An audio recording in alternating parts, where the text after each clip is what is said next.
Hello, dear students. As a part of revision, I have decided to discuss a few things related to the chapter Cell, the Invisible World. Now, जब हम इस चीज़ को observe करते हैं कि अभी तक आपने पढ़ा होगा in your school that we can think about one basic idea of the word known as cell. कि अभी तक आपको एक आइडिया हो गया होगा कि सभी ऑर्गेनिज्म हमारे आसपास जो हमको दिख सकते हैं और जो नहीं दिख सकते हैं सभी majority are made up of cell, some are made up of single cell, unicellular, and some are made up of more than one cell. And like us, we have large number of cells, multicellular. इसमें viruses जो हैं वो थोड़ा unique हैं because वो ए cellular होते हैं, वो अलग होते हैं और हम इसको मानते हैं वायरसेस के ग्रुप को connecting link between living and non living world.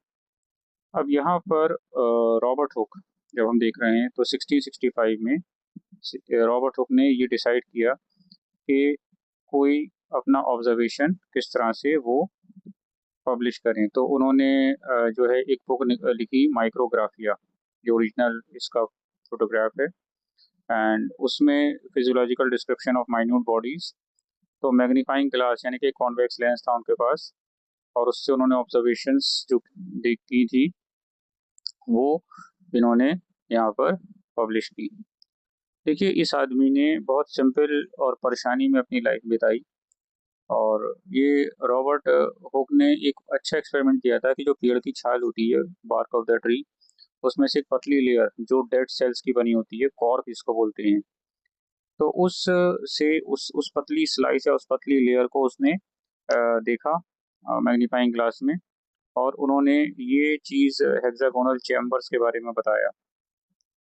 ठीक है, तो इसको इन्होंने नाम दिया सेल लिटिल रूम। ठीक है, तो अब यहाँ पर इन दिस केस हमने ये तो आपने पढ़ा ही होगा स्कूल में भी, लेकिन मुझे लगा कि इसके बाद जो है लुवेनहोइक एंटोन वॉन लुवेनहोइक 10 साइंटिस्ट, उन्होंने एक पावरफुल माइक्रोस्कोप से जो है कुछ और चीज़ें देखी जैसे बैक्टीरिया एंड ब्लड सेल्स।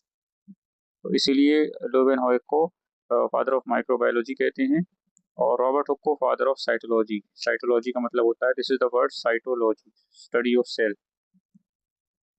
तो ये इंटरेस्टिंग पार्ट है अबाउट द डिस्कवरी एंड ये रॉबर्ट हुक का जो माइक्रोस्कोप था बहुत सिंपल वाला और ये आप देख सकते हैं एक तरह से उन्होंने यूज़ किया था। तो मैग्नीफाइंग ग्लास ही उस टाइम उनके पास इस तरह से अवेलेबल थी एंड हम जो हैं इसको मान सकते हैं that the cell is not only the structural but functional unit of life. ये आप ध्यान रखिएगा। अब यहाँ पर बहुत सी और बातें जो मैं शेयर करूँगा आपसे। पहले मैंने वीडियो बनाए हैं लेकिन एनसीईआरटी पीडीएफ में मुझे लगा कि थोड़ा बेटर शॉर्ट वीडियोस का वर्जन हो सकता है। तो ये एनिमल सेल है, ये प्लांट सेल है। प्लांट सेल के ऊपर ये सेल वॉल है, आप देख सकते हैं, जो एनिमल सेल में नहीं होती। This is the basic difference between animal cell and plant cell. Cell wall is present in plant cell, absent in animal cell. फिर सेल मेम्ब्रेन दोनों में होती है, न्यूक्लियस होता है दोनों में, क्लोरोप्लास्ट सिर्फ प्लांट सेल में होता है, साइटोप्लाज्म दोनों में होता है। वैक्यूल, ये इमरजेंसी में it is like a combo of lunch box and water bottle, यानी कि इसमें स्टोर्ड फूड के साथ पानी भी होता है इमरजेंसी स्टॉक के लिए, प्लांट सेल के लिए, और माइटोकॉन्ड्रिया। तो ये आप डायग्राम देख सकते हैं आप, ये परफेक्ट डायग्राम है, don't have to bother much about any other thing. तो ये डायग्राम भी अगर मार्क्स आपके टीचर काटते हैं तो you can ask that it is a complete diagram जो 8 के हिसाब से होना चाहिए। ठीक है, इसमें हम देखते हैं यहाँ पर कि प्लांट सेल को ज़्यादा स्ट्रक्चरल एडवांटेज है। द रीज़न बीइंग कि प्लांट सेल्स हमेशा एडवर्स कंडीशन फेस करती रहती हैं, चाहे वो पानी की कमी हो और दूसरे जो इश्यूज आते हैं, तो उसमें सर्वाइव करने के लिए उन्हें ज़्यादा हेल्प मिलती है इन फीचर्स से। ठीक है, तो अभी अगर आप पहला देखें दैट प्लास्टिड्स होती हैं उनके अंदर, जिसके एक ग्रुप, एक टाइप होता है क्लोरोप्लास्ट, जिसमें ग्रीन पिगमेंट एक क्लोरोफिल होता है। ठीक है, फोटोसिंथेसिस के लिए। और जो नॉन ग्रीन पार्ट्स हैं, ठीक है, प्लास्टिड्स क्या करती हैं, स्टोरेज ऑफ सब्सटेंसेज, ये आप 9th में पढ़ेंगे, वो ल्यूकोप्लास्ट कहलाते हैं। और एक होते हैं क्रोमोप्लास्ट, जो फलों, सब्जियों और फूलों को अट्रैक्टिव कलर्स देती हैं। क्रोमोप्लास्ट और क्रोम ऑब्वियसली इससे कलर से जुड़ा हुआ है, ठीक है। और इसमें प्लांट सेल में बहुत बड़ी वैक्यूल होती है, एनिमल सेल में बहुत छोटी होती है या बिल्कुल नहीं होती है।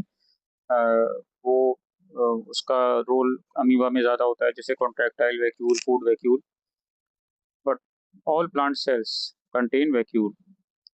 तो इससे न सिर्फ ये इंपॉर्टेंट सब्सटेंस इनके अंदर स्टोर होते हैं, बट जो वेस्ट मटेरियल होता है वो बाहर निकलता है। गेट रेट जो सेल के अंदर वो इसमें इकट्ठा हो जाता है, और शेप ऑफ द सेल वो इससे मेंटेन होता है। तो इससे स्ट्रेंथ और सपोर्ट प्लांट को मिलता है, अंदर से एक तरह का सपोर्ट सिस्टम। और वैक्यूल्स एनिमल सेल्स में प्रेजेंट नहीं होती हैं। तो अगर देखिए कोई बात आई, अगर प्रेजेंट होती है तो बहुत स्मॉल होती हैं, ठीक है। तो the small vacuoles store certain substances जो पानी में घुले हुए होते हैं।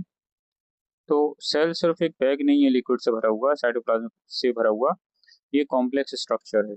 और हर सेल एक फैक्ट्री की तरह होती है, इसमें छोटे छोटे कंपोनेंट्स या यूनिट्स होती हैं, हर कंपोनेंट का अपना अलग काम होता है। ये देखिए ये सेल्स हैं, नर्व सेल जो हमारी बॉडी में होती हैं सिग्नल्स पहुंचाने का, ब्रेन से बॉडी, बॉडी से ब्रेन तक, ये मसल सेल्स हैं। तो अलग अलग शेप, साइज और फंक्शंस होते हैं सेल्स के। तो ये ऑर्गेनाइजेशन है, इससे पहले भी होता है लेकिन अब इसमें दिया नहीं है। Atoms, then molecules, then cells. तो सेल्स, टिश्यू, टिश्यू से ऑर्गन, ऑर्गन से ऑर्गन सिस्टम, फिर ऑर्गेनिज्म। इसको organisation in the living world कहते हैं, लेवल्स ऑफ ऑर्गेनाइजेशन। अब आप यहाँ देखिएगा कि जब हम कंपेयर करें, ये जो शुतुरमुर्ग है या ऑस्ट्रिच है, इसका जो अंडा है, इसका जो येलो पार्ट है, योक, ठीक है। तो इसको हम सिंगल सेल मानते हैं, सबसे बड़ी सेल, ठीक है। तो इसका जो डायमीटर है 130 टू 170 डायमीटर होता है। तो इसमें नॉन सेलुलर मटेरियल भी होता है, एक शेल होता है, और वाइट पोर्शन जो लिक्विड होता है, उससे जो डेवलपमेंट होती है सेल की, उसको नॉरिशमेंट या एक तरह का खाना या पोषण मिलता है, ठीक है। अब माइक्रो ऑर्गेनिजम्स क्या होते हैं, बहुत छोटे, जो हमें दिखाई नहीं देते हैं without microscope, without a powerful microscope like amoeba etcetera.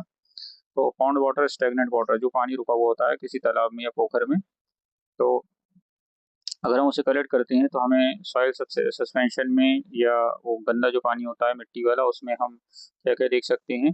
तो अब यहाँ पर हमें पॉन्ड वाटर में हम चलो के देख सकते हैं अमीबा, ये प्रोटोजोवन है, आपने सेवेंथ में पढ़ा था। ये सूडोपोडिया होते हैं जो खाना पकड़ने में और चलने में, लोकोमोशन एंड वाटर में हेल्प करते हैं। Single cell, moving, irregular shape, तो इसकी शेप रेगुलर होती है, ठीक है। पैरामीशियम, ये आप देख सकते हैं, ये बॉडी पे बॉल जैसे स्ट्रक्चर होते हैं, इस तरह से, इनको सीलिया बोलते हैं, ठीक है, सिंगुलरिस सीलियम।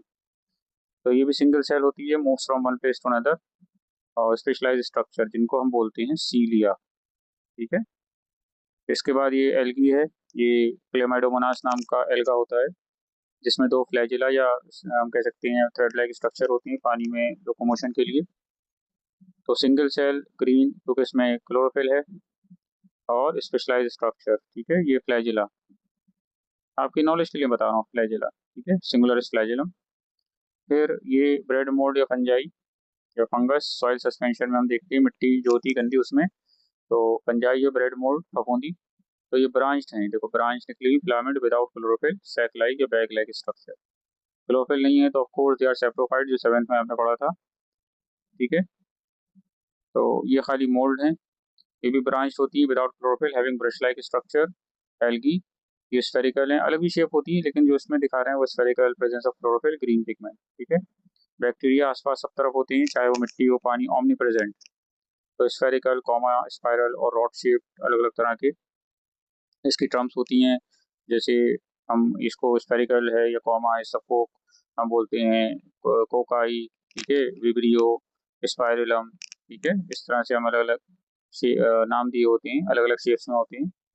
और one long hair like structure and many small hair like projections around the cell. Projection मतलब इस तरह से ये निकले हुए हेयर लाइक, मान लो कोई सेल है तो इसके बाहर जो है इस लाइक सीलियर प्रोजेक्शंस। अच्छा, इसके बाद ये वायरसेस, ये सेलुलर क्यों, क्योंकि इनके अंदर से स्ट्रक्चर में कोई सेल जैसी स्ट्रक्चर नहीं होती है। प्रोटीन इसके अंदर होता है, और वो मल्टीप्लाई मतलब नंबर बढ़ा सकते हैं when they enter a living cell. तो बाहर ये बिल्कुल शुगर के क्रिस्टल्स की तरह होती है, लेकिन सेल के अंदर आती हुई, लिविंग सेल के अंदर आती है एक्टिव हो जाती हैं, ठीक है। तो ये सेलुलर है, माइक्रोस्कोपिक, यानी कि बैक्टीरिया से भी छोटे होते हैं, ठीक है। तो इस तरह के मैं आपको वीडियो डालता रहूंगा, एक पार्ट ऑफ रिवीजन। और like share and subscribe my channel. Thank you.